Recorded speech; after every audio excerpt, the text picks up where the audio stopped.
Good morning, everybody. Welcome to our first episode of Stall Talk. This is going to be a podcast about whatever comes to my mind, and we'll just talk about it. I'll start by introducing myself. My name is Jed Thompson. Kind of the leader of this group here. Just kidding. But we'll let everyone introduce themselves. We'll go with Mario. How's it going, everybody? I'm Mario Caldwell. Next, I guess. I guess I'm Jesse K.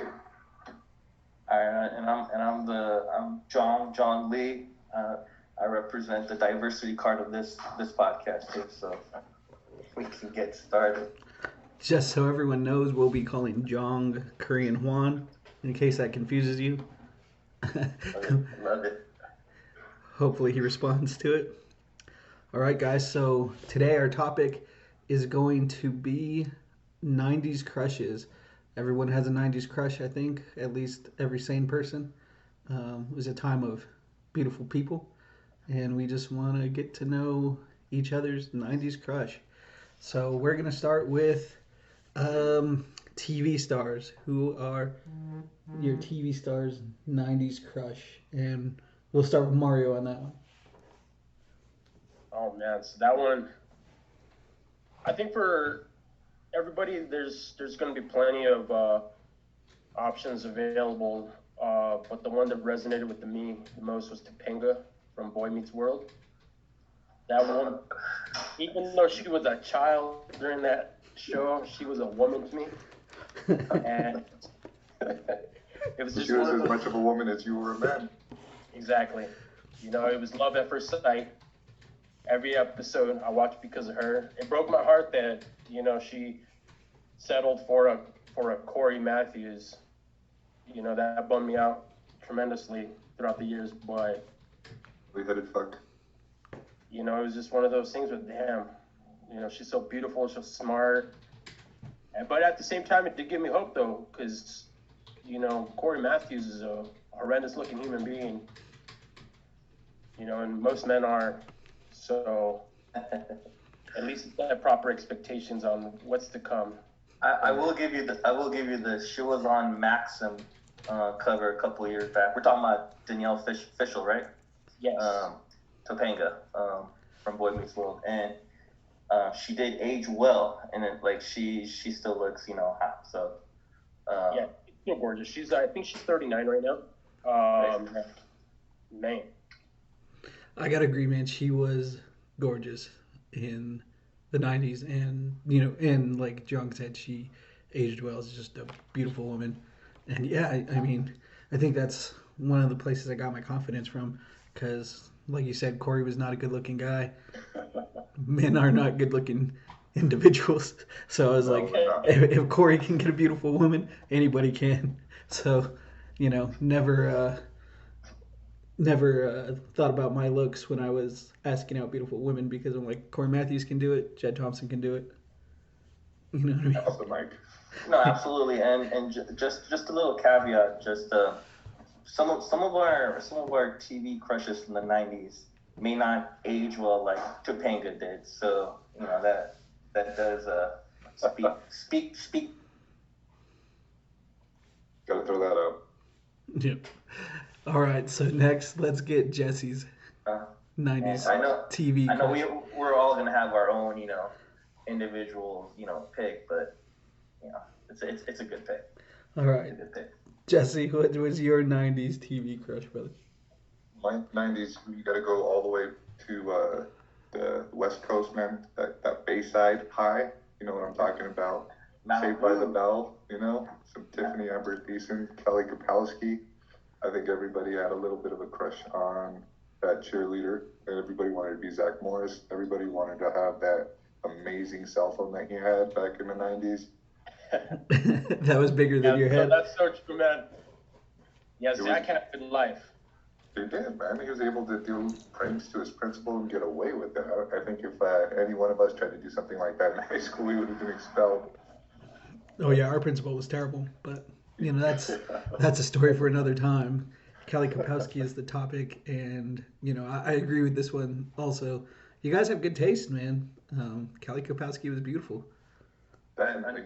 Another one that has aged well, right? You know how we say some tweets, that you make on Twitter doesn't age well, right? But like in this sense, these picks that you made so far, they have aged well, right? She's still relevant today, right? She parlayed her career from Saved by the Bell to Beverly Hills, all the hotties over there, and now she's I saw her on on MTV just recently. She does like the cooking version of ridiculousness for MTV. I don't know if you guys know about that. So she was definitely still looking to snack. You know what I mean? All right. And you know what? She went from the good girl in Bayside High to the bad girl in 90210. So she was able to play both sides of that field. Man, Jesse really did follow her through the 90s. Look at that. He has her resume down. He knows all about it. All right, so I'm going to go with mine. Mine is a little bit of a little lesser known than the two that you guys chose. Mine is Christine Lakin. She played Elle in Step by Step, the tomboyish daughter that got like super hot. If you need to, right? Google her. Yep, she's beautiful. Beautiful person then. She's still beautiful now. Yeah, she's a little bit lesser known, but man, that was the reason I watched Step by Step. Yeah, that was a good show, man. I agree. I don't know if we weren't the demographic for it or what, but I didn't see that show very often. But every time I did watch it, I actually enjoyed it. It was a good show, man. Suzanne Summers was on it. How can you go wrong? Yeah. Another 90s beauty there. Yeah. Christine, is she relevant today? Suzanne Summers or Christine Lakin? Lakin. Lakin. I don't know how relevant she is. I don't know what she's done as of lately, but no. And this podcast is not about if they're relevant today or not. It's just more like some of the crushes do age well or not. You know what I mean? And yeah. so, I mean, she's still beautiful. Like I can pull up a picture of her, or just Google her, take a look. She's still beautiful. She's in her 40s now, but I'm all about it. That is an interesting perspective, though, that Korean Juan brings up with the relevancy, because nowadays I think we've kind of are slowly moving away from all these big name stars and more to regular people with social media, specifically like Instagram and TikTok. Yeah. A lot more watching these individuals be creative, and all these other stars that we've been looking up to for so long in Hollywood have kind of drifted away a little bit. A different world, man. A lot of people don't even watch TV anymore. I mean, you got Netflix, you got YouTube, and Hulu. Outside of that, it's a different world. My daughter, for example, she's 10 years old. She absolutely loves her YouTubers and her TikTokers. She really doesn't resonate too well with big movie stars or big TV, people. Like for her, she wants to watch the YouTuber create their content over the specific subject that she's interested. Whenever we sit down and watch a movie, she really doesn't, care too much about the characters, or even let alone the actual actor itself. True story, man. It's a crazy world out there. It's different than what we grew up with. Yeah, I think it kind of represents the American dream, right? Like anybody can make it. That's what, at least how it was to me. If they're normal everyday people and they made it and they're successful, that resonates with everybody, right? That's always been the American dream. Like everybody can make it in this country.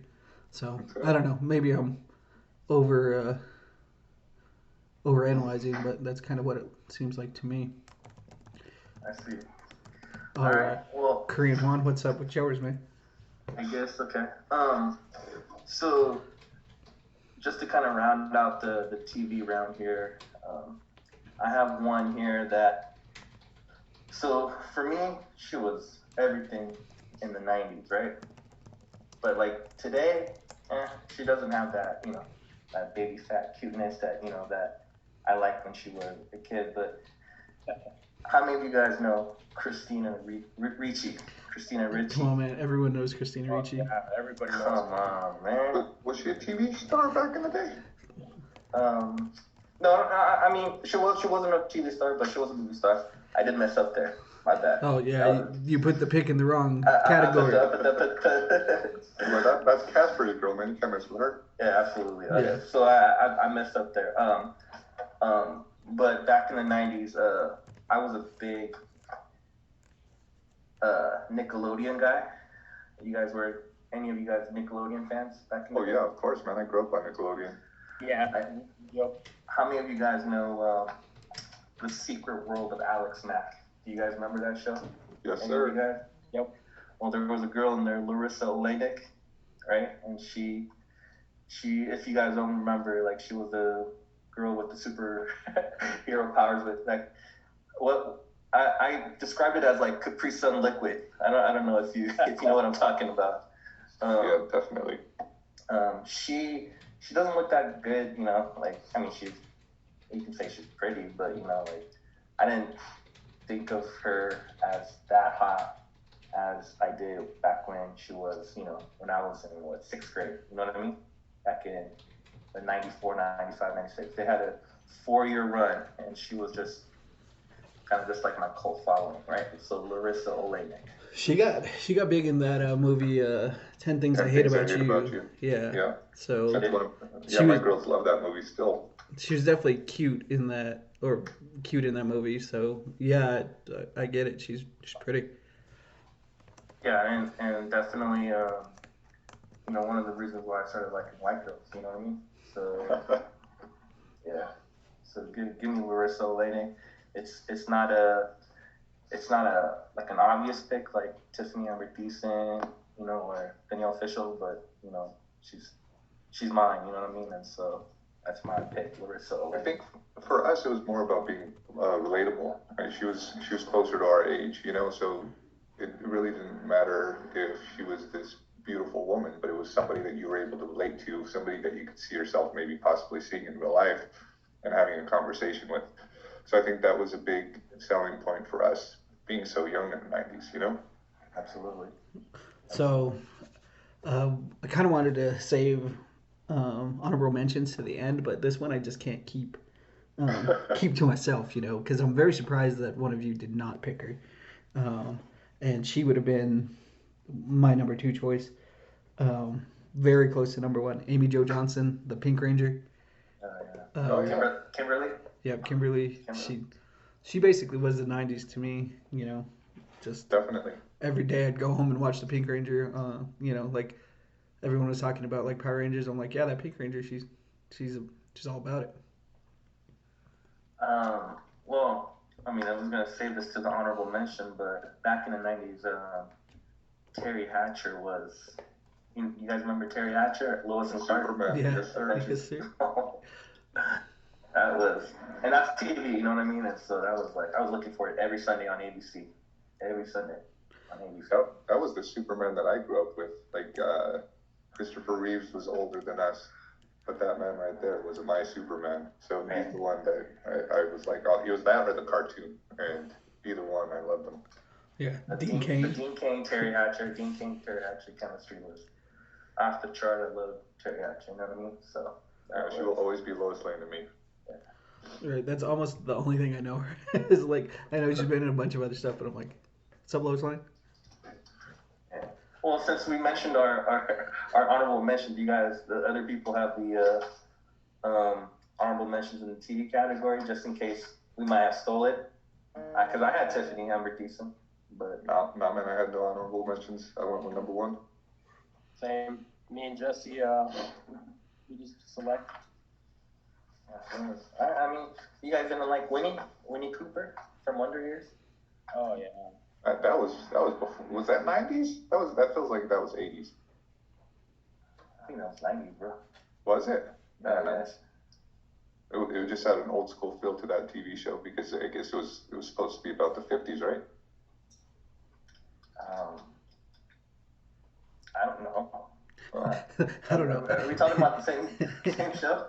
I believe so. So I think the Wonder Years started in the late 80s and it ended in the early 90s, like 93. Okay. It was only like 5 or 6 seasons, I believe. So it definitely still been relevant in the 90s. Yeah, kind of. Yeah, I mean, it was definitely much earlier 90s. I mean, we were all born in the late '80s, I believe, but I'm not sure about Korean One. But You know, I did see Winnie Cooper. I don't know her real name off the top of my head, but I did see her live on the campus of UCLA once back in the day. She was pretty cool. Yeah, she was pretty. No. so what's her name? Danica McKellar. Yeah, you're right. Danica. I have no idea who you guys are talking about, so I'll just. You don't know? No. I would say to move on to actress movies, I think Korean One, since you already throw yours out there, why don't you start? Who's yours? I kind of dropped the ball on that one, so I almost want to go a different direction just because, you know, I screwed the pooch on that one. But you guys know I already picked Christina Ricci. So I liked her from the days of Casper and Addams Family, right? Yeah. Right. There's I don't know if you guys remember another movie, Now and Then. Do you guys remember that one? Now and Then. It was another coming of age kind of four girls. One of them was played by Christina Ricci, and then the movie kind of goes back and forth between how they grew up, right? And there was a guy on that show that kissed Christina Ricci, and to this day I remember that name, Devin Sawa. I don't like that actor, man. You know what I mean? Yeah, I remember Now and Then. That was one of my wife's favorite movies, so she's brought it back for our girls to watch. We got 2 girls, so I get to watch a lot of the 90s stuff again with my kids, which I really like. So I do know that movie. So so this is an example of someone she had that, you know, childlike cuteness, right? Which, you know, at the time when I was a child, you know, I liked that fashion. But now it's there's hotter girls, you know what I mean? I think she's still a beautiful person, personally, but just my opinion. But yeah, I think that's a good pick. I really do like that one. Christina Ricci, yeah. And if we have, you know, time for honorable mentions, I do have another one, but we'll see. We'll see what you guys have first. Yeah. All right. Anyone mind if I go next? Okay. No. So mine is Alicia Silverstone. You took my Dude, I've loved that woman since the first time I saw her, man. Like, even though she's crazy now and still feed her kid like a bird, I still think she's so beautiful, man. I just love that woman. From The Crush to what's that one that she's super famous for? Clueless. Yeah. As is, come on, man. As is. Yeah. And then I think it's the same kind of thing, man. It's that Kelly flavor, you know. Again, a life we all wish we had. Yeah, and blonde hair, blue eyes. I mean, that's really my type. But yeah, no, that's for sure. Like she, you know, just her wearing that yellow plaid in that movie. You know what I'm talking about? That yellow plaid skirt that she wore. Oh, that was a dream back then. Yeah, you're absolutely right. Alicia Silverstone. I mean, I liked her all the way till Batman and Robin, right? Yeah. I was loyal to her. Yeah, I even liked her in Batman and Robin. I mean, the acting was terrible, but yeah. I liked her. Definitely. No, I can't. That was definitely a pick between, you know, my Christina Ricci and Alicia Silverstone. So I definitely appreciate that pick, man. I don't disagree with you on this one. All right. Like I do with your Christine Lakin pick that I don't know anything about. Come on, man. Really? Come on, man. Look her up. Yeah, I did. You ever used Google before? As Korean, my name, so yeah, I guess so. Just you know, it's a new service. It's called Google. You look stuff up. Google. All right, that's a good pick. That's a good pick. Some would say number 1 overall. So I can't complain on that one. All right. I'm gonna go ahead and do the next one because I'm fairly certain none of you guys have this individual, this gorgeous woman on you guys' list. So for movies, I'm gonna go with Halle Berry. Did not have that. Man, so she's made a ridiculous amount of movies. She was in a lot of movies in the '90s, but I don't think she was as popular until later on to like X-Men and stuff like that in the early 2000s. But man, Halle Berry is just ridiculously beautiful. She may not have the biggest butt in the world or the biggest boobs, but that face, that smile, man, it drives me crazy. Rappers make music about her for a reason, man. Yeah. Exactly. I mean, Swordfish, right? I think that was my first real exposure to her. Swordfish. Okay. I mean, she did the whole Catwoman too, right? Obviously. Yeah. Yeah, no, I mean, she stood the test of times.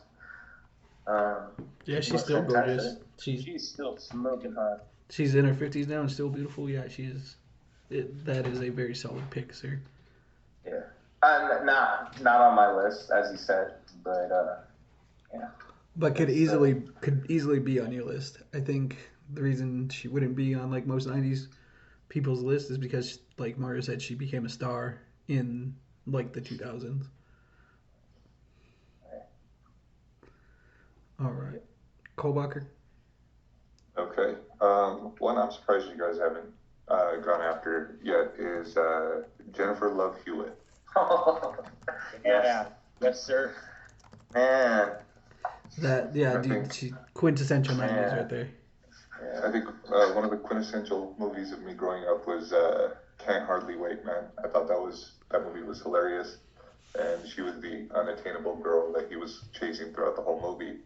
And just like any 90s fashion, you finally get what you want at the end of the movie.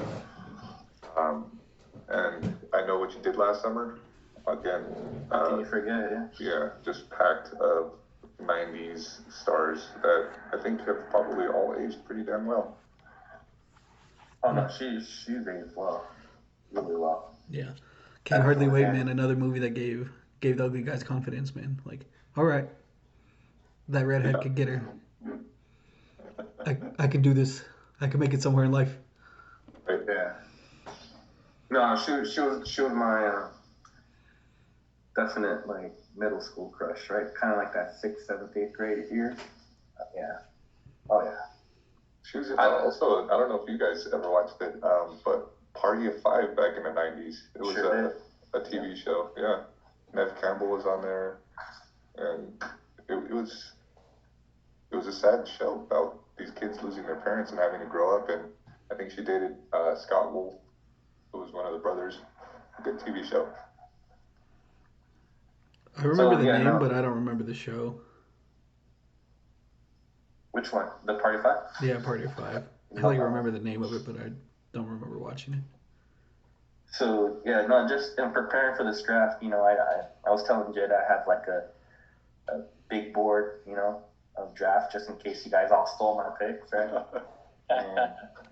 and yeah, no, I had so on my list, and I had Alicia Silverstone, Christina Ricci, J Love Hewitt, and there's some other ones here, but we'll get to that if we do honorable mention. You guys want to do honorable mention now? That was a good pick, J Love. Definitely. I would say if we're doing honorable mentions, not J Love, but J Lo, man. Yeah. Hey, we could throw her in the singer category, maybe.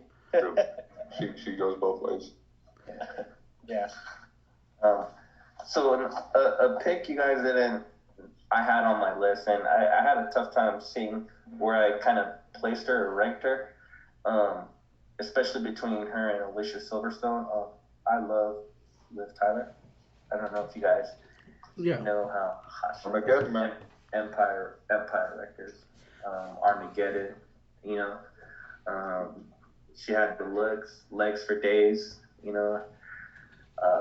Rockstar Dad, she had the perfect mix of cute and hot, you know what I mean? Like some girls are just cute, some girls are just hot, but she was cute and hot.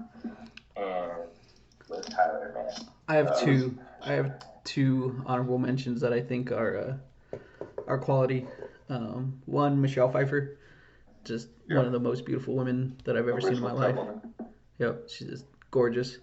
And the next, who I think just doesn't get enough love anywhere, Selma Hayek. She Oh she's yeah, just man. stayed. Full crush hit, man. She has I to be forgot the about that one. She was beautiful in the '90s. She's beautiful 2000s. She's beautiful like the 2010s. She's still beautiful today, man. She's just a beautiful woman. Good call. Yeah, absolutely. Yeah, no. Liv Tyler. What and what are you guys' thoughts on '90s Tara Reid? '90s Tara Reid. I don't know, man. I can't separate '90s Tara Reid from like the rest of Tara Reid for some reason. Like every time I see her, Oh no, Botch. The '90s Tara Reid was pre plastic. yeah, I mean, Pie, man. American Pie. I think she was. It was before she went crazy, and she was still like wholesome, and she was the virgin in the whole movie. So it is complete different lifestyle than what she lived in real life, and I could see that. I could totally see that. No, I mean like now she's doing Sharknado, right? So. Sharknado's quality programming. Oh yeah, no, I mean. Oh, how the mighty have fallen. I think I've seen all four, right? I think there's like four of them. But no, the '90s Tara Reid was hot in my eyes. So. Yeah, no, she's pretty. I'm just saying, like, for me, it's hard to like. I don't know why, because I can compartmentalize very well, but for some reason with that person, I can't. You're saying no on '90s Tara? Oh, '90s Tara's, like I said, she's hot. She just, Okay. just in general, man. All right, let's move on to singer. I think Jess hasn't gone first. I don't know if you guys would even think about this one, but Jessica Simpson. Oh yeah, dude. Oh, Oh yeah. yes, sir. Did anybody else have her or? Oh yeah, absolutely. Yeah. I feel like the singer category is going to be dominated by, fair-skinned, blonde-haired women. Yeah. Oh, okay. Well, I mean that's who was big in the '90s, right? Fair. Yeah. Look. Although mine's going to be pretty unique, I think. All right, let's go. Let's go Mario then. I want to hear it. All right, so I'm going to go with Shakira. So she actually came in the mainstream in America maybe in the early 2000s when she started singing in English, but man, she was singing in Colombia since 91, and she didn't have the blonde hair then, but man, that girl can dance 4 days, and Just don't lie. they don't, you're just mesmerized by her movements. That's a woman with so much confidence. It's unreal.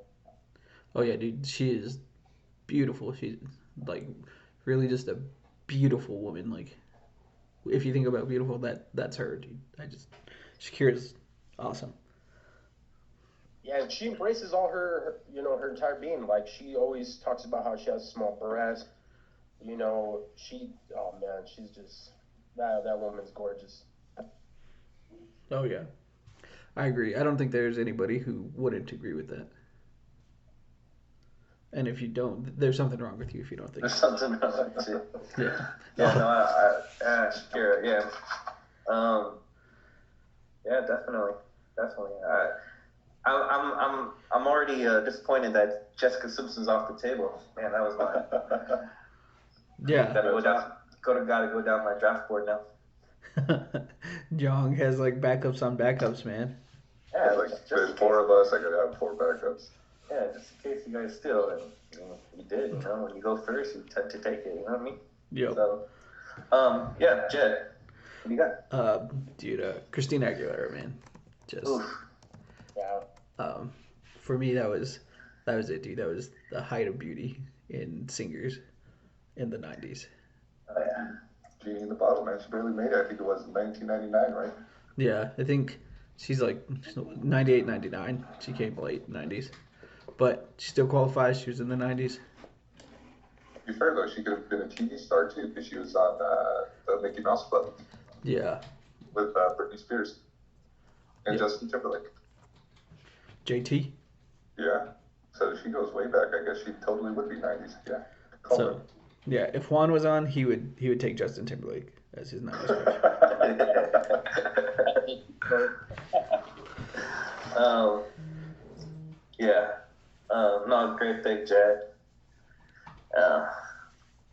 that's definitely on my draft board for sure. However, for me, last overall pick right here, right? Mr. Irrelevant, or should we say Mrs. Irrelevant here for this draft? I gotta go Britney, right?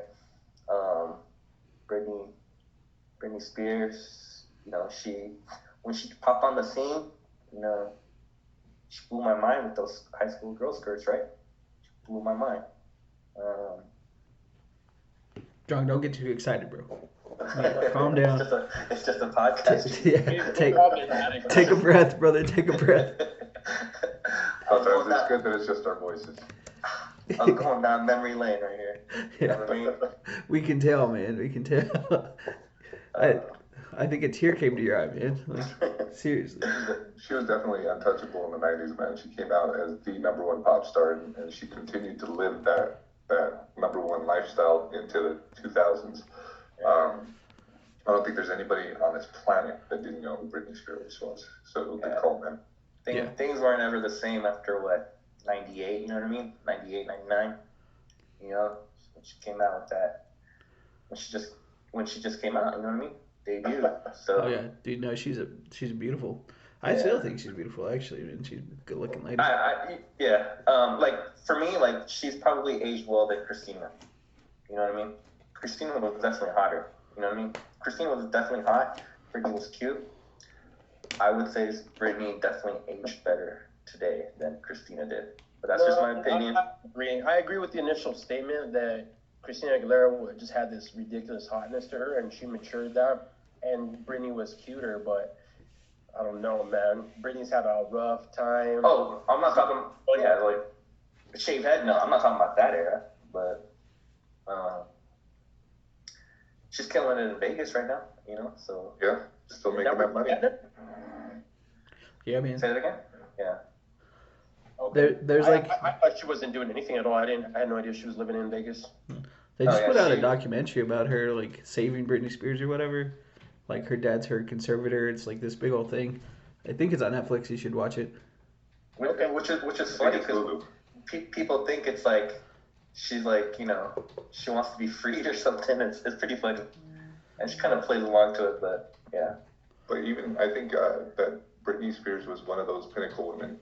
Because even for my wife Vanessa, she said that she used to love Britney Spears' stomach. She used to do, I think, 1,000 or 900 crunches every single day. So Vanessa loved her so much that she would use her as her goal.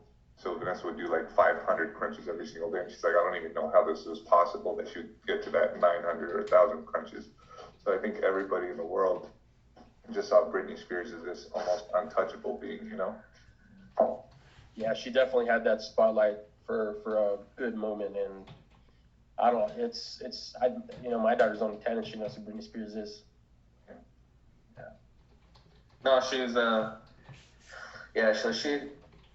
Britney's relevant today as a singer. Christina more relevant as a judge for one of those reality shows, you know what I mean? Yeah. So yeah. Britney still has it. Yeah. She took over either Cher or Celine Dion. Celine Dion or Cher always had those Vegas shows. But then I think she does it for Planet Hollywood in Vegas now. Makes $100 million a year. Just doing shows there. Can't argue with that, man. That's crazy. That's a crazy amount of money. Yeah. Hopefully she got it on contract because they're doing the shows they used to. Oh no. Oh yeah. At least not right now. It's gonna come back roaring hard. Yeah. Yeah. So just to kind of recap here, if you guys don't mind, let's just kind of recap all our 3 picks here. So for TV, I had Larissa Oleynik, the girl from Secret World of Alex Mack. Movies, I had Christina Ricci. And singer, I had Britney Spears. Okay. Solid picks. I had Christine Lakin for TV, Alicia Silverstone for movies, and Christina Aguilera for singers. Right. I guess I'll go. So I had Jessica Simpson for singer, Tiffany Amber Thiessen for TV, and Jennifer Love Hewitt for movie. And my tops were Danielle Fisher from Boys Meets World as Topanga, Shakira Singer, and Halle Berry for movies. Nice. I think those are all pretty solid picks, man. It's the bevy of beautiful people in the 90s, so, you know, it's definitely a very small sample, but... Wait, are you guys telling me you guys didn't like Spice Girls in the 90s? Was that on your big board? I aged really well, actually. Who? Yeah. Posh Spice is still living it up, man. Yeah, Posh Spice is gorgeous, but you know what sucks for her is she just got stuck in a relationship where she's not the better looking half. She's the ugly one. How do you know that's hard to happen to someone that beautiful, but you're not wrong. Yeah. When you're kicking it like Beckham, man, you're untouchable. Bending it like Beckham. Oh, there you go. Yeah. That's pretty funny. What about Shania Twain, you guys? Oh yeah, no, I definitely had her. Like, is there a discussion Shania Twain versus Faith Hill? Because they're kind of like the supposed rivals, right? And you guys have like an opinion one way or another. Shania Twain, Faith Hill. It was the country version of Christina and Britney, for sure. Yeah. Country music's a weird one, you know, because you either love it or you hate it kind of deal. Yeah. But if I had to pick between those two, Shania for me. For me, Shania. Yeah. I think Faith aged better. Like, I don't think Shania. I think Shania is just like a regular looking woman now, but Faith Hill's still like she sang for one of the networks for Sunday Night Football or something. She still looked great. Yeah, no, she did that like up until like Carrie Underwood took over, but yeah, no, she was singing the intro to the Sunday Night Football song, programming. Yeah, so she was definitely she was relevant and she still looks fantastic. I don't know what Shania looks like now, to be honest, but yeah. And you know, just to kind of put it out there, because I think it goes without saying, you know, we're not trying to objectify women in any manner. This is all personal admiration during our youth. Because I know people are gonna get crazy and gonna get all upset and throw their arms up like, how dare you say she aged this way and another way? Hey, this is our personal opinions. That's all it is. I agree. It's just like you said, it's more admiration than anything. Like, we were kids, you know, and it's just fun to like kind of reminisce and just figure out who we thought was beautiful at that age. I mean, it's not it's nothing crazy. This was new experience, initial experiences, you know, looking at the opposite sex, and you know, it's one of those things that we all go through. It's our coming of age. Yeah. You know, these are people that influenced our lives at a very young age, and I think every boy has the right to have a crush, and I don't think that people should tear us apart for that. Exactly, and it's a crush, and it's heartbreaks, you know, because like a lot of these people, whether we, you know, at least for me, you know, you see these famous people, you know, they do their thing, you fall in love with them, and then they get a boyfriend, or they get married, or they have kids, and then it's just like, oh man, there goes my opportunity. Yeah. And then that's when you start playing and listening to country music. Yeah. Exactly. That's when you become a fan of Shania Twain. Start singing about how she left with everything you and the dog. Man, like I told you guys earlier, to this day I still remember the actor Devin Sawa. He kissed Christina Ricci. Oh no. like I will fight them. That's burned in my head, you know what I mean? Oh my god. Oh, that's funny, man. That's a crush going back to what, third grade? You know, second, third grade, when Christina Ricci, you know, Casper, Addams Family, you know, that era. And yeah, Addams Family was awesome, man. It was. Oh yeah. All right, guys. Do you guys want to move on and start talking about some video games? Ooh, let's let's talk about some video games. All right. So give me one quick second so I can pull up some information. At this point, we lost about 20 minutes of audio that we recorded about our favorite video games in different genres. I'm going to keep it on the podcast because after this, we did get some good stuff still, so I wanted you all to hear it. Sorry about the lost audio, but I hope you enjoy the podcast anyways. That was definitely the game that kind of had me branch out, right?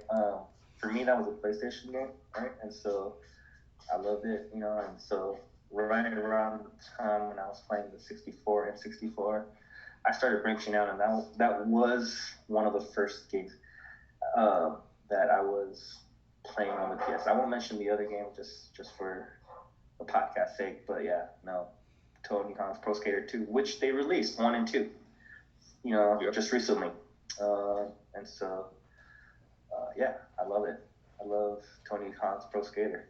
I wasn't on my big board here, just so you know, but that was definitely an excellent pick. I was hoping you guys wouldn't have that one. Yeah, very good. That's a good one. Okay. All right, Caldwell, what you got, man? Okay, nice. Man, you guys mentioning those games is just like, damn, that's maybe we shouldn't have clumped sports and fighting together because there's just a ridiculous amount of good games. But I like how everybody's choice is real personal. Yeah. And I'm gonna go with fighting on mine because of that as well. So mine is Samurai Showdown. And the reason why specifically this game is because my mom forced me to do laundry. So I would have to take everybody's clothes, and I'm not talking about just one load, one machine. I would have to gear up and fucking have my brother and sister with me, and we're taking fucking loads with us. But I was the one that was in charge of it, so my brother and sister would run away and go somewhere and do something. But I would play Samurai Showdown on the arcade at the laundromat for days and days and days. My mom thought there was something wrong with me because I was doing laundry. She's like, "Why do you enjoy doing laundry so much? What's wrong with you? Are you a woman?" That's funny, man. So I've never played 1 second of it, and that's like on a console. That's a Sega game, I think, right? On a console. So it was on Sega. It was on Game Boy. The game was also available online through emulators, all that good stuff. Right. Yeah. Yeah, Samurai Showdown was just freaking incredible.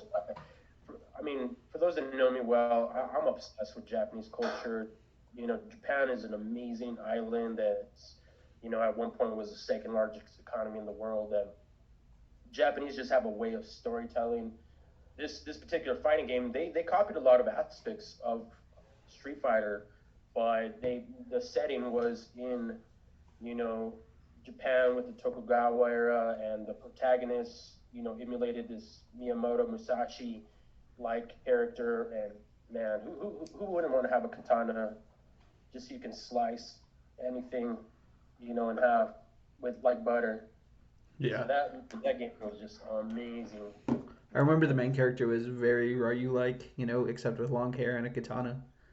Yeah, exactly. I mean, his name was Harumaru, and man, that dude just was like the most epic looking dude ever. I'm like, damn, that's what I want to look like when I grow up. Yeah, I remember playing that on the arcade because I'm pretty sure we went to the same laundromat. Since we lived down the street from each other. Yeah, like in the same general area when we were growing up. We didn't know that though. Yeah, exactly. We didn't know that until later, but yeah, I think I know what you mean, and yeah, definitely played it a lot. Nice, man. It was a good game. Jed, so these are some very fantastic choices here. We got Street Fighter 2 Turbo and NCAA 14. We got Tony Hawk Pro Skater 2, right? Not 1, but 2. And then Samurai Showdown. Yeah. Samurai Showdown is the only one I don't know, or I never played. But it sounded like a Sega, so I was just the only Sega I ever had was the Dreamcast, and that's a fantastic console, by the way. So much potential console. Ahead of its time. But Yeah. Expensive, man. They just Never didn't was. have the games to back it, man. Nah, Like, I loved it. yeah. Yeah, so that's pretty good. Real quick, because the 20 Pro Skater and the NCAA are the sports, and the other ones are more the fighting, like Samurai Showdown and Street Fighter. Whatever you chose, let's just for honorable mention choose the other side that we didn't do. So if you did sports, do the fighting, or if you did fighting, sports. For me, fighting, since I did NCAA 14 football, I like Killer Instinct for Super Nintendo. Killer Instinct. Killer Instinct. That love that game. So I grew up in Cali, right? And so there was a Best Buy that opened up, and I went to that Best Buy every day after school, played Killer Instinct, which was hooked up to the big screen in Best Buy, and I would play. Yeah, my favorite character was like Orchid for all, out of all the characters, I loved Orchid. But yeah, Killer Instinct, and yeah, that's it. That's a fighting game that really stood the test of time for me personally. Killer Instinct 2, not so much. That one sucks. But anyways, that's it. That's for my fighting. Yes. For my sports game, since I did a fighting game, would be NBA Jam. You just fight right there. Boom, shakalaka. You just dropped the mic there. Yeah, You just dropped the I mic. loved it, bro. Loved it. It was a game like easy enough that my brothers could play with me. My younger brothers, when they wanted to play a 2-player game, it was something that they could play too and actually be decent at. Give me a good match every once in a while, but. And then just like the hilarity of it, like the color commentary, the ridiculous dunks, getting on fire, it was just. Get on fire, man. Oh man, it was awesome. Oh yeah, dude. On a personal sense, that was an arcade one for me. Was that more of a console for you? I did both, like on Super Nintendo, and then later on better. And then your local laundromat. Yeah, exactly. That you go to. Yes, sir. But when I go to arcades, for me it was never a laundromat. It was always Chuck E. Cheese. But that's just me. But you're a Cali boy. That makes sense. Yeah. Anyway, that's a good one. I love it. Boom shakalaka. I love it. Good pick. Alright. I guess I'll go now. So if I already did my sport, I think my fighting game would be the original Mortal Kombat on Sega. I think it was the first time I was introduced to Mortal Kombat, and it was right around the time that the movie came out, so I was just in love with it. Yeah. And I still remember to get the blood unlock, man, was A, B, A, C, A, B, B. All these years later, I still know how to unlock it. And it was just a little blood splatter when you did an uppercut. It was still worth it. Yeah, excellent. Favorite Mortal Kombat character? Just out of curiosity. Man, it's a toss-up for me. It'd be between Scorpion or Sub-Zero. I don't know if I could choose. Classic. Yeah. Yeah, no. I mean, Scorpion with his, so I actually dressed up as Scorpion one year. Of course I did, right? As a Korean Kwan. Nice. Yeah, so, nice. Yeah, no, I did Scorpion one year. But yeah. I love it. I think Mortal Kombat was, for me, what it was for Street Fighter, man. I loved it so much. Oh yeah, dude, I loved Mortal Kombat, man. We used to go to the arcade and, whoop people up, because if you won, you got to keep playing. So. Yep. Oh yeah, absolutely. Dude, my goal was how long could I play on one quarter? You know what I mean? Because I honestly had 2 quarters, so. So you knew what your limit was. Yeah. So if I lost, then I was done playing for the day and had to walk home. So, it was how long can I play on one quarter? Just whooping people as long as I could. But so I have plenty of memories of Mortal Kombat. Just playing. I do too. Yeah. You guys played the most recent Mortal Kombat? Like on the PS4? The most recent I have is the 10. I got you. Yeah, that one. Mortal, XL? Yeah, on the PS4, yes, sir. Yeah, I loved it. So, yeah, excellent picks. Very good picks. You guys are killing it right All right. All right, let me finish that one off. I would have picked NBA Gems, but since Jed already said that, I'm gonna pivot to Tecmo Bowl, which is probably the oldest game on the original Nintendo. Yeah. God, that game was so good, man. The thing that made that game so good is because you could play against another player, and it's difficult enough to be fun. But if you played against the computer, it was difficult enough to remain fun. And playing teams like the Buffalo Bills or the 49ers, those teams were just tough. And man, the animations, the graphics, the celebrations at the end were just hilarious and entertaining. Oh yeah, dude, that was a good game, man. I remember I was young when we would play that, and that was a hard game to master when you're young. You know those experiences or memories where it's you never had it, but your friend always did, right? And so you'd always have to go to your friend's house to play that, right? You know what I mean? That's Tecmo Bowl for people. You know what I mean? And so, yeah, Tecmo Bowl. Great pick. I mean, a lot of old school, a lot of classic here. So, yeah, excellent picks on that. Yeah, very good. All right, so that's one way to round it up. Let's move forward. We'll go to RPG/adventure. Whose turn is it to go first? Let me start off that one actually. Or does everybody have their pick already? Yes. This one's gonna be my favorite game of all time in this category. So I don't know if everybody. This is also my favorite game of all time, man. So go ahead. Okay, so I'm gonna go ahead and take this one just because I don't want nobody saying my favorite game of all time and I can't talk about it. So mine's Chrono Trigger on Super Nintendo. Man, this game right here is when I truly fell in love with storytelling. The character development on this game, the battle system. I know turn-based, RPGs, traditional RPGs are not really around nowadays. That's kind of another reason why I don't game anymore.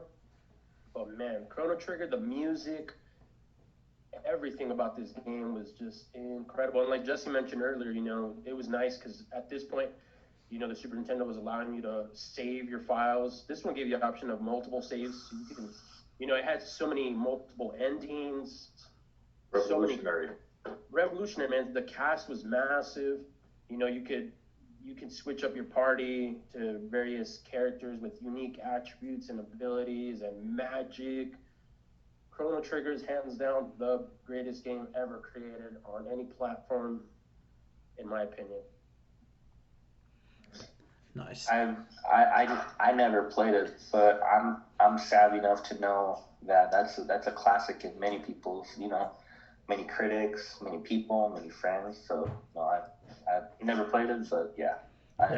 I've never played it either, but it definitely, like, your description of it makes me want to play it. Like, kind of like order. Game. And like before with most games you would just have an objective. Like Mario's, you would start off it's a race at the beginning of the stage. You just got to get to the end of it. This game was free world. You get to explore.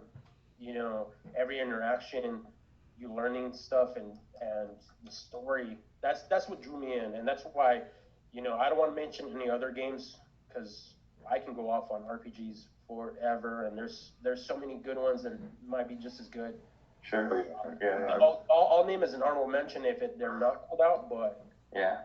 Honorable mention later. Yeah, Chrono Trigger was just, man. I can't say anything comes close to that in my opinion. Hey. Nice. I have to agree with you, Mario. I think that RPG was probably my love as a child on video games because sports games were awesome. You play them and then you're done with them. But an RPG, you spend hours and hours and hours trying to unlock everything, trying to get into different areas, looking for those alternate endings. And I think leveling up your characters, you get those new abilities, and you get whip weapons. You get equipped armor, whatever, accessories. It's just fun. Yeah. If I had to choose a favorite genre, it would definitely be RPG. 100%. Nice. So who wants to go with their pick next? Jesse or Korean one. Jesse, want to go? You want to take this one, Jesse? Yeah. So this again, like Mario said, this is my favorite game of all time, and I have a few different games that I'll do in the honorable mention afterwards. But I'm pretty sure that I don't know if Korean One's ever played this, but I'm pretty sure that Mario and Jet probably never had. This is a computer console game. This is StarCraft 2 Brood War. Come on, man. Who are the number one ranked players in the world for that? Those are all Koreans. The top 20 are all Koreans. You know what I mean? 1 through 20. I was lucky enough as a kid that my cousin, because I didn't have a computer, but my cousin Jason and his nerd friends had like the LAN parties and all this amazing stuff. When you're a kid, man, we went to my cousin Jason's friend John Sakura, and he had every single console I've ever seen in my life. He had like big screen TV with video games, and then he had a separate video game room. And then they would do the LAN parties where we would all link up and play StarCraft. And I was, like a 10, 11-year-old kid playing with these teenagers. And like, I just loved that game. It was the first time I got to play online games, and like you're putting your skills against the skills of somebody else. Could be on the other side of the planet, could be in Korea. And like I was so into this damn game that I was whooping ass. Like I was ranked in StarCraft at one point. Like now I probably wouldn't be able to do shit on it, but man, no other game in my life has come close to StarCraft 2. I love that game. If you guys ever get a chance to, it's a lot cheaper to buy now. You can go to blizzard.com and buy it for like $30. But if you have time to kill, I guarantee you will enjoy just the storyline. Like not even getting into the online gameplay, because I don't know if they do it anymore, but just the storyline of the Zerg, the Protoss, and the Terran. It's not like anything else I've ever played. Is BattleNet still a thing, man? That's I guess that's the question you're asking. Yeah, I don't know. Yeah, I have no idea. But if it is, that's nostalgia for me. I remember when I'd ever go over to Jesse's house, be like, "Yeah, well, we're gonna do something," but he'd be like, "Let me just play some StarCraft for a little while." I just gotta build this castle up right quick, and then we'll go. So good. And then an hour later, I'm like, "Bro, are we going? Are we like what's going on?" He's like, "Sorry, man, I got carried away." The best part of my childhood probably was playing that game. I used to have dreams about it. Just dream, and then I'd wake up and play it. Because this is back in the day of 56K, right? We were playing on phone dial-up through AOL and just still having a blast. Oh yeah, no, that's definitely, as a Korean, I'm very familiar with. You know what I mean? I lived in Koreatown back before it was like all gentrified. Now it's all like whites, Mexicans, blacks, living there. But back when Koreatown was like, just Koreans, right? I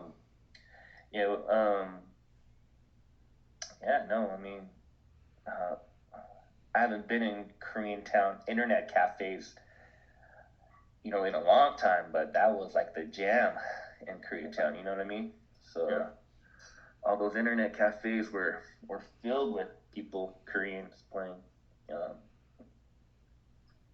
the StarCraft 2, Brood Wars. And I love StarCraft, man. I love StarCraft too, but if I had to choose between the two, definitely Brood War. Word. All right. Well, does that leave me now? Me or you next, whoever. Okay. Well, gotta go back to 2002. So I'm a big Nintendo guy, and because I'm a big Nintendo guy, I'm a big Pokemon guy. Nice. Pokemon. And my game that really stood out to me was Pokemon Ruby or Sapphire, right? It was the same. It was exactly the same game, right? Pokemon Ruby had half the Pokemon, and Pokemon Sapphire had the other half Pokemon. And I liked Ruby because I had every single Pokemon game going back to the original Game Boy, right? Original Game Boy, then Game Boy Color. I still got my Game Boy Color. So Yeah, do I. absolutely. But like when it went to the Game Boy Advance, and that's when the third generation of the Pokemon Ruby came out. I love that game. I actually played Sapphire, and I was a big collector at the time, and I didn't have money at the time, but and I was trying to collect it all. So I only had Pokemon Sapphire, and like 3 years later, I had enough money to go buy the other one, Pokemon Ruby. And 3 years is a long time for video games, and by that time, 3 years, games discontinue, right? They don't sell, they're off the shelf. And I remember, like in my hometown, Cali, there was a Target that opened up, brand new, spanking, $16 million Target store that opened up in my neighborhood. I went to the video game store. There was one Pokemon Ruby there on the shelf, and I was just like, I need some help, you know what I mean? Like, and I just shouted, you know what I mean? Because I didn't want anyone to get that. And Pokemon Ruby, just the hours I put into it. There's a game clock in the game where, it goes up to like 999 hours and 99 minutes and 99 seconds, and it doesn't go up after that. You know what I mean? Oh, I clocked that out, and yeah, I just love catching all those Pokemons. You feel me? So the one I played and the one that's still in my Game Boy Color right now is Pokemon Yellow. Yellow. Yeah. And that was the best one right there. Yeah, Yeah, that's Pokemon. You bought him in Game Boy for Pokemon. I don't care what anybody says. Exactly. You bought a Game Boy for Pokemon. Yeah. Yeah. And I of course I played to this day, right? They don't really have handhelds anymore, so it's all on the Switch. But yeah, no, Pokemon in general as an RPG is for me, but specifically, I love the Game Boy Advance. When it came to the Game Boy Advance, the third generation, Ruby, Sapphire, that's my jam. So that's my official pick for the podcast. It was like a big, long way to get to the story and the pick, but yeah, I went down memory lane again. You know what I mean? And so Yeah. Exactly, dude. You get that nostalgia feeling. Yeah. Love it. I gotta agree with you though. Like I introduced my son to Pokemon, and we have Pikachu Let's Go for the Switch, and oh, dude, he loves playing that thing for hours and hours, and of course I beat it because hell yeah, I want to beat it. Yeah. So Pokemon is probably one of the best franchises Nintendo's ever had. Yeah. Absolutely, I loved it. Definitely agree. It to this day. So my pick is a little bit more obvious. It's more of a kind of popular game, but it's the game that like me and my older brother like played on, collaborated on, just talked about like everything. For Super Nintendo, Legend of Zelda: Link to the Past. I just love that game, man. So good. So good. Very good. So many hours playing that game. To me, it was revolutionary. You know what I mean? Like Mario, like you said, there's point A to point B, like, and you do that. Like The Legend of Zelda, like there was nothing telling you like where to go. You did the castles in like the order you thought you could do them in, or whatever. There were puzzles that you had to do. There were like power ups. There were different worlds. There's just like there's so much going on that I just loved all the different stuff. And it was hard enough that even my older brother like had trouble with it. You know what I mean? Like with Mario, he could make it through the stages like nothing, but on Legend of Zelda, we actually had to like play it and figure it out together. You know what I mean? So there was like the way we bonded and the way something that we could both do.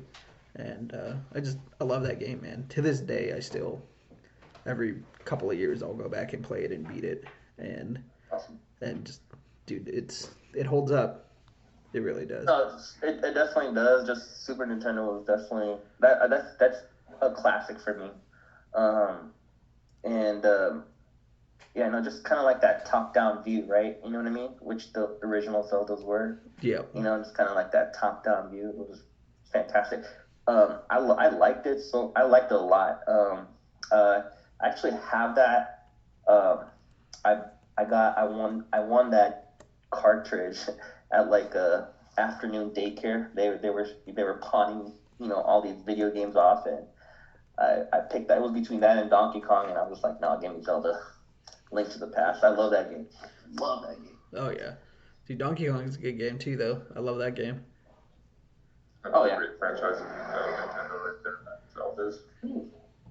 And you were playing that with your brother or tackling it together with your brother, right, Jeff? Yeah, with my older brother. Yeah, no, the thing about that, they actually have like in the 3DS, they it's not considered a sequel, but they call it the spiritual successor to the Link to the Past. It was a link between worlds. Yeah. And that was the Zelda game for the DS or 3DS. Yep. It was a fantastic game, just so you know. I don't know if you have a 3DS, but that should definitely be on your backlog of things to do. You know what I mean? Just Yeah. saying. I don't really I game completely agree. too much anymore, but right now I'm playing Breath of the Wild. Oh, what the heck? Gorgeous graphics, man. Oh yeah, I love it. I love it. such a good game, dude. It's huge. The world is huge. Yeah, so huge. Yeah. Just quick honorable mention on RPGs before we move on to the Sure. next category. But man, Final Fantasy VII. I'm surprised that didn't get called out. Final Yeah. Fantasy is a great series, Yeah. man. All the Final Fantasies. I've beaten every single one. Yeah. Amazing. Before we move on, though, the Zelda, I don't know if you guys played the one for the Switch, Link's Awakening, but I just beat that now. I love having a son because I get him all these video games. They're for him. I don't know if you can see my air quotations, but like I beat them all. And Link's Awakening was definitely a good callback to just the original Zelda feel. So if you guys have a chance, man, it's an amazing game. Yeah, I didn't originally for the Game Boy Color, I think, or back in the day, right? Yeah. Which they remade for the Switch. So Yeah. no, it's good. I definitely like that. That's good. I haven't played Link's Awakening. I think before Breath of the Wild, last one I played was Twilight Princess, which was I actually really liked it. Yeah, no, some people don't like it. I dig it. You know? I liked it. I really liked Ocarina of Time. I think on the Cube, the GameCube. That one was fun as hell. Yeah, that was originally for 64. That's my second Which favorite Zelda. Ocarina of Time. Yeah. Oh no, yeah, Ocarina. Yeah, that's 64. Yeah, it was originally 64. They remade it for GameCube. Yeah. I only played it on the Cube, man, and that was so fun. Oh yeah, such a good game. People hate on Wind Waker too, but that's for the GameCube. Oh dude, Wind Waker was good, man.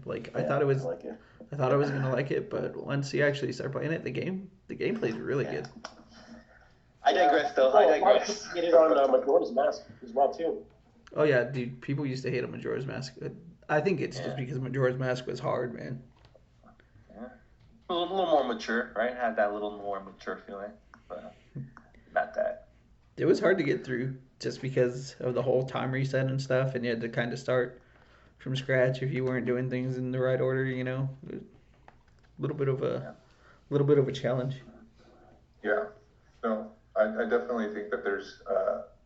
I think the RPG realm is just a monster in general. But just to throw the honorable mentions out that I have, I don't know if you guys have played this one, but it was Final Fantasy Tactics for me. I know you. Oh yeah. Said that you played all of them. Oh man, freaking amazing. Yeah, no, I love that game. I had Final Fantasy VII, the dual disc or 3 disc. I don't know, it was a lot of discs for the PlayStation, but I could never get past a specific area. My disc was scratched, so I never got to finish it. I played like half of it. But Tactics, I felt like it was probably the first RPG I ever played, and it was so cool. So that I have that on my iPhone. Final Fantasy Really? Tactics is the best, yeah. I didn't even know you could do that, man. That's awesome. Yeah, it's like $20, I think, which was kind of steep, but whatever. It's worth it. Yeah, I love that game. I have it for the PS1 and the PlayStation Portable, the PSP. Nice. Honorable mention for me, more of an adventure than RPG, but Super Metroid. Dude, I love that game. That was a good game. Very good. Yeah. Man, that was. Alright. I love it. I Yeah. randomly play it, man. Just go back and have the feel of it. Happy to hear, like, a lot of you guys have like Super Nintendos as kind of like your, or games in that genre or whatever genre it is. That's part of the Super Nintendo library. So I'm happy to hear that. Oh yeah, man. I still have my Super Nintendo and a ton of games. Yeah, I have them all too, man. Just pass them on to your kids. It's the way to go. Word. I'd say one last thing before, I don't know if you guys want to throw any out there, but Silent Hill. Anybody play Silent Hill? Never did. I know one or two people, my friends did. They speak good of it.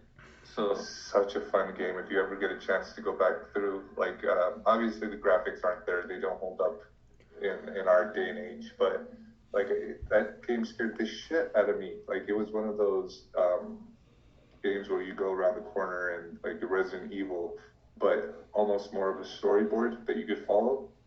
And it had, I think, like 5 alternate endings. And this was just when, you could Google shit so you could do different endings and stuff. Oh, I loved it. Yeah. I got it. I rented it and made my little brother cry. And It was scary as shit. yeah, so my mom wouldn't let us play it. That's awesome. So I'd have to wait till she went to work. But then by that time, my older brothers would be home and be like, nah, we ain't playing that. So Yeah. life of multiple children household. Right? You didn't have your own TV. Exactly. All right. Anything else? Are you guys ready to move on? Ready to move on. So this next one would be first-person shooters. So, can I call this one? Nah, man, I gotta go first because there's only one first-person shooter I like, and I know you're gonna take it. Don't be a jerk, Jed. All right, go for it. This one, to be fair, we're kind of all thinking that everybody's gonna play the same game. I think there's really only one first-person shooter to choose. Again, the graphics don't hold up to today's standards, but GoldenEye 007 on Nintendo 64.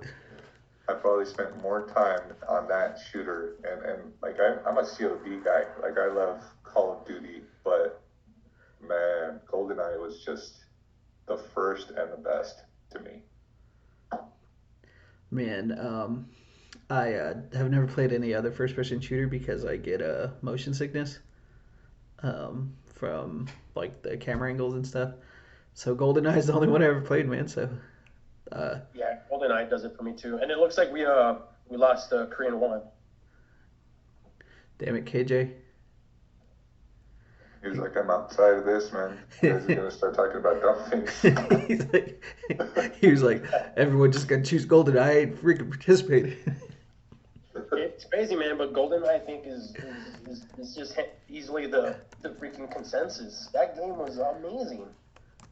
Yeah, I think it was like game of the year. I don't even know if it was game of the decade, but it was better than the movie, man. Everybody, just together to play GoldenEye was just the thing to do. Yeah, I mean, you got the split screen with 4 other people, so you get all your friends together and just play for hours. John, what's yours, man? We all chose GoldenEye. For the shooter, are we on the shooter? Yep. Yes.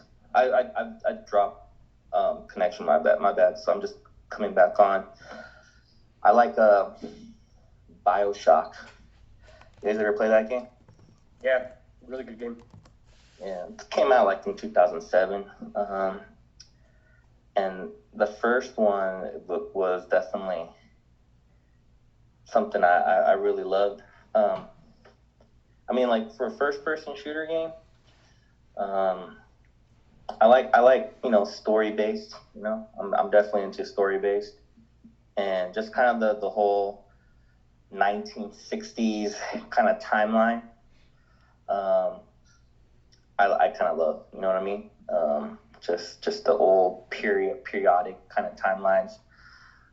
Just kind of, and when you start, you're like, you start kind of like with the plane crash, and you gotta kind of find clues, and I don't know. Do you guys play that game? Have you guys play that game? I have never. Yep, I have. I never have, no. Yeah, no, it's definitely a favorite of mine, for sure. More than all the other Call of Duty games. For whatever reason, yeah, Call of Duty's so good. Bioshock was good, but for whatever reason, Halo was just the better Bioshock, in my opinion. Okay, yeah. Halo? I mean, which one? Just everything? All of them, man. Yeah. Just because each one kept building on the story, and you're just like, man, what a great series. And then you had the shooting aspect of it, where you can get together with friends. They had nice upgrades and different weapons, and it's a ridiculous time whenever you just, like Jesse said, you got the 4 screens going, and you just like randomly kill somebody, and it's like, there's just so much going on. It's chaos. Yeah, I remember we used to throw the rule out. We can't look at each other's screen. You got to look at your own screen. So everybody would just try to find the other people without knowing where they are. But it was hard, man. It was hard not to just take a glance down and be like, oh, okay, they're in the complex. Let me go get them real quick. Yeah. Word.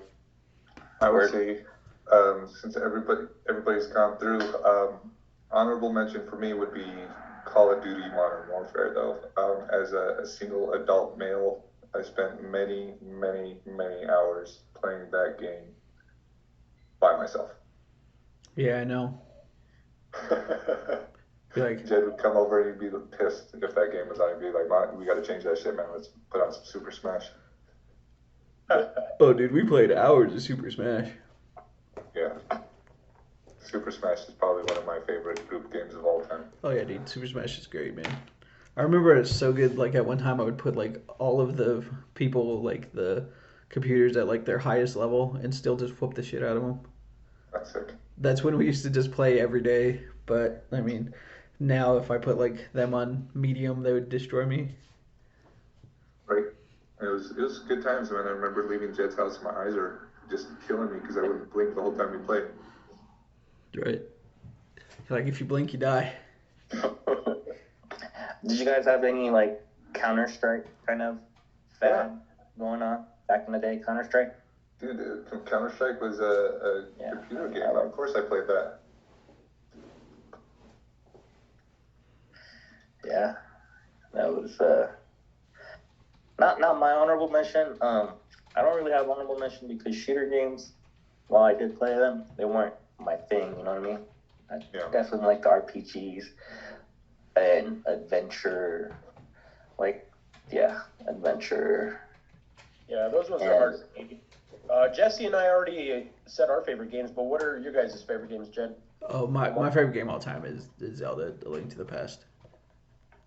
Wow, really? Yeah, that's my favorite game, man. Man, okay. Just love playing the game, dude. All right. So for me, if I was to say, like, God of War. Good one. Dude, I love God of War, man. So it's like between. Have you guys ever played the another game called Shadow of Colossus PS2? Yeah, Shadow of Colossus is a good game, man. That was good, but like if I had to choose between the two, like God of War. God of War is good. The only one I haven't beaten is the newest one.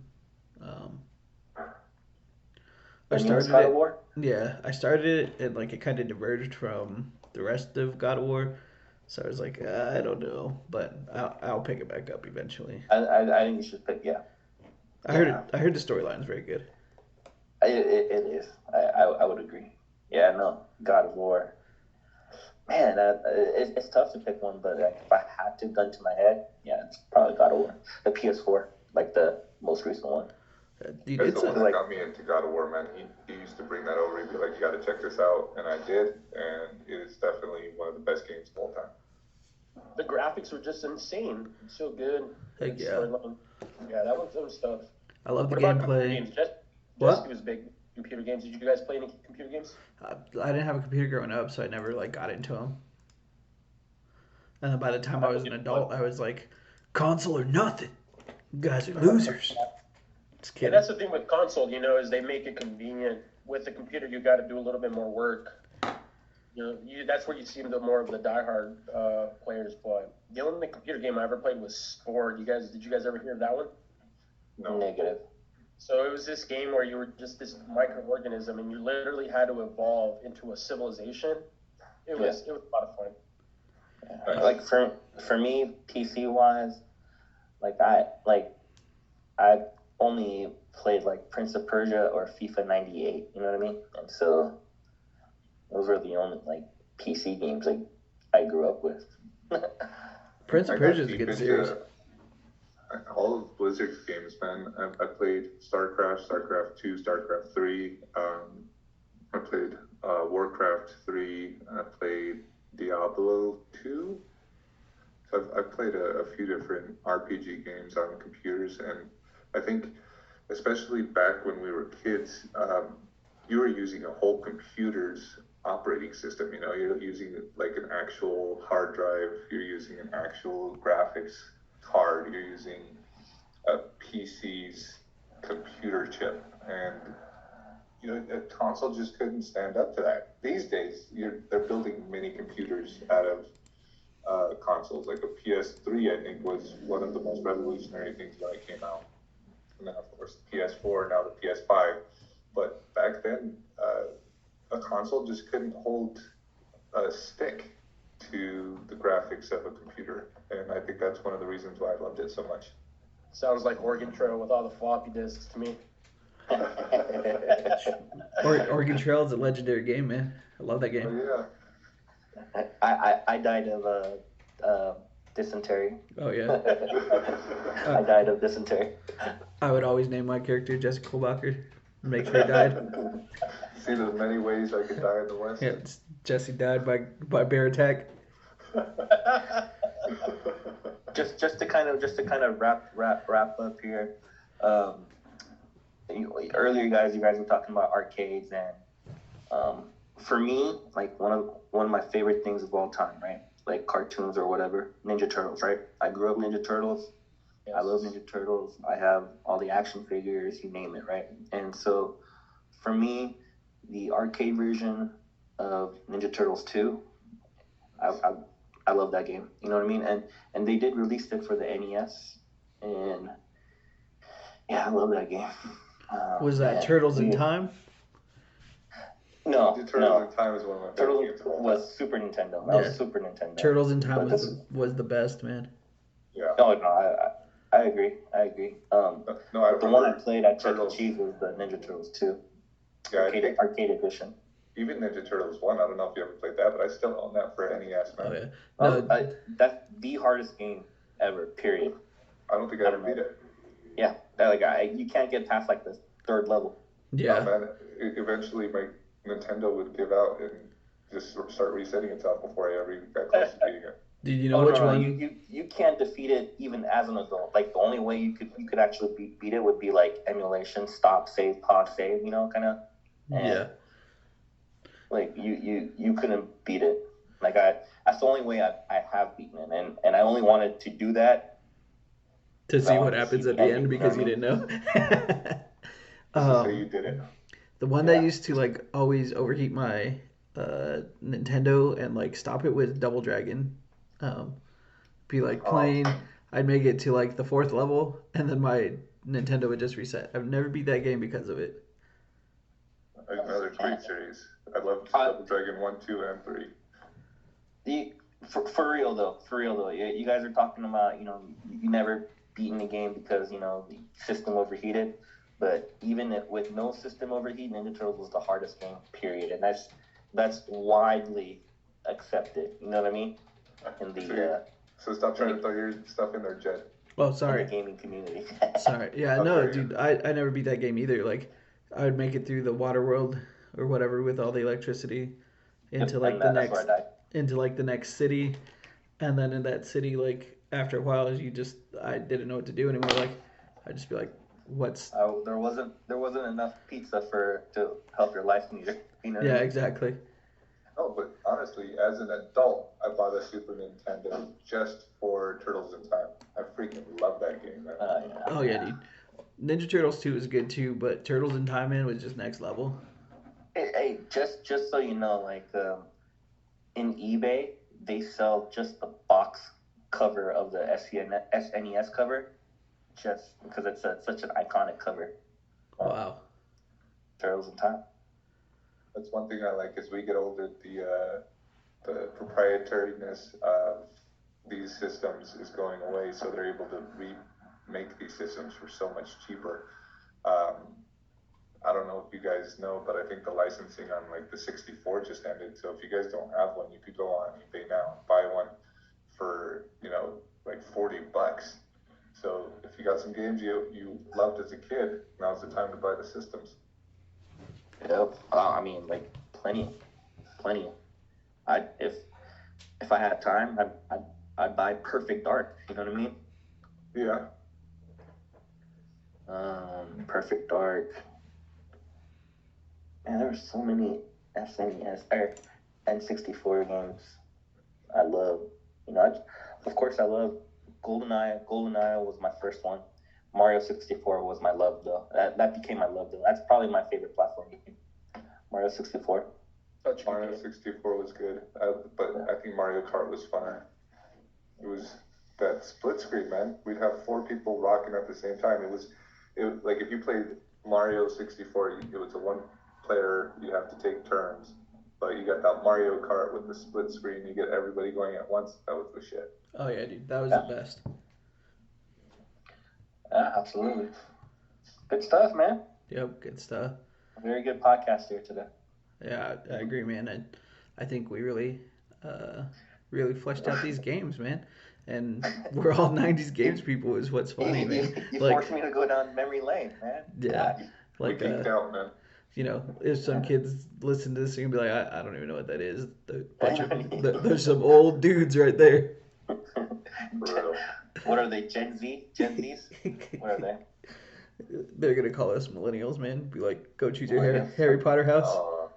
I hate that analogy for us millennial. Whatever happened, Gen X or Gen Y? Sorry. That's funny, man. All right, guys. Well, it's definitely good to talk to you today. Solid choices on everything all the way around. Anyone have anything before we go? No, I just so you guys know, I was working from home while also podcasting, so I was multitasking. I'm done now. We're done.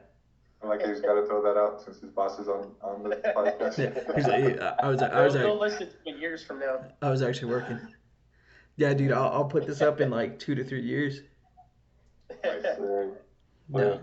Yeah, no, it's good stuff, man. Like good chopping wood with you guys here. So yeah, I think I could definitely talk video games for hours. It was a big part of my childhood. I wasn't lucky enough to grow up with brothers, and my sister didn't give a shit, so I lost myself a lot in video games. Seriously, man, that link, A Link to the Past, that's your all time, huh? Yeah, it's my all time, man. All time ATF, all time favorite, huh? Yeah, I grew up with brothers, so it was either playing video games or fighting. Yeah. Yeah. Yes, Jed did have all the brothers. So. Yeah. Yeah, how many brothers you got? There's 6 of us, man. That's only the half, though. He's still got sisters. Is Jeremy the oldest? Jeremy's oldest boy, yeah. Okay. Connie's the oldest. That's my new friend right there, because Jed don't hang out anymore, so I always hang out with Jeremy. Jeremy's daughter. Yeah. Yeah. Older Jed, yeah. Dude, he looks just like Jed. He's an older Jed. I'm like, Jeremy, I'm not going to call you that. I'm just going to call you Older Jed. Older Jed. That's funny, man. It's hilarious because Jeremy he's probably become younger Jed now because, man, Jeremy's in shape, man. He's looking good. Yeah, man, I saw him on Saturday. He's been working out a lot. Yeah, he's looking really good, man. His daughter's has him just dialed in on his diet and being consistent with exercising. Yeah. Hey Jed, before we go, just kind of, I don't know if they know about the future snake draft topic. I about don't know about this. I don't know about the future snake draft topic, Jung. So you're gonna have to fill me just in. throwing it out there. If you want to just trash it, go ahead. Basically, I like that snake draft format. And if you like it, we can continue it. But basically, what I came up with is for future snake draft topic is best TV shows all time, and the category is sitcom, drama, cartoon, game show / competition, and miscellaneous if you want to. But I think there's some discussion that can be had there. And you want us to throw some Double Dare out there for best game show of all time? Watch out. But that's just an option. If you guys don't like it, I'll just keep throwing more stuff at Jed and see what you guys think. Yeah, let's feedback. Sounds good, man. Let's talk about it. We'll come up with something. All right, guys. Word. Been nice talking to you. Have a good rest.